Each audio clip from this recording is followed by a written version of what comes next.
For the last 30 years, Stephen Cope has been a leader in the world of American yoga. His many books on yoga philosophy and psychology have become classics and have now been translated into more than a dozen languages. His efforts to support the work of yoga researchers around the globe have been instrumental in moving our knowledge base forward. Today, Stephen is coming directly to you by way of video from his home base at Kripalu Center with a plea for all of America's yoga practitioners.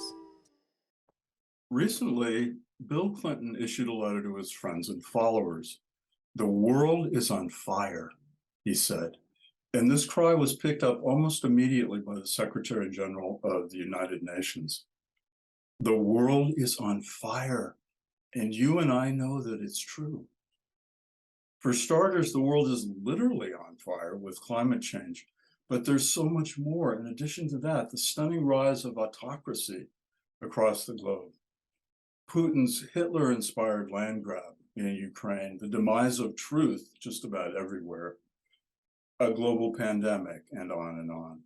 You know, as I sit with all of this, I wonder constantly, what is my duty in the face of a world on fire? And I'm sure you think about this too. What can we do? What must we do? What's the call to action here? And most importantly for this video, does our ancient yoga tradition have anything to say about this? Well, yes, it does.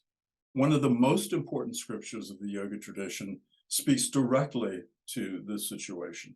The 2,000-year-old Bhagavad Gita, or Song of God, presents us with Arjuna, doesn't it? A character so much like ourselves who lives right in the midst of a world on fire. And he wonders, what is my duty in all of this? And of course, Arjuna implores God to help him. And God, in the form of Krishna, does help him throughout the wonderful 18 chapters of this amazing dialogue in the Gita. So I've been a leader in the world of American yoga now for almost 30 years.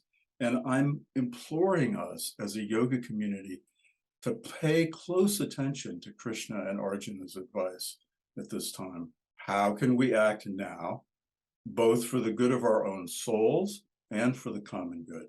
Krishna says in the Gita, in order to discern our personal calling in a time of peril, we must look to our dharma, our sacred duty, that duty that is etched in our very souls. Each of us has gifts and resources that are desperately needed right now for the good of the whole. And says Krishna, interestingly, we cannot find true personal fulfillment in this life unless we give these gifts. So I've spent the last 4 years trying to understand how these teachings might apply to our moment in history. The result is 3 things. First of all, a book, The Dharma in Difficult Times, which was published last year. Secondly, a series of 8 short videos that examine the central questions that you and I face as contemporary yogis.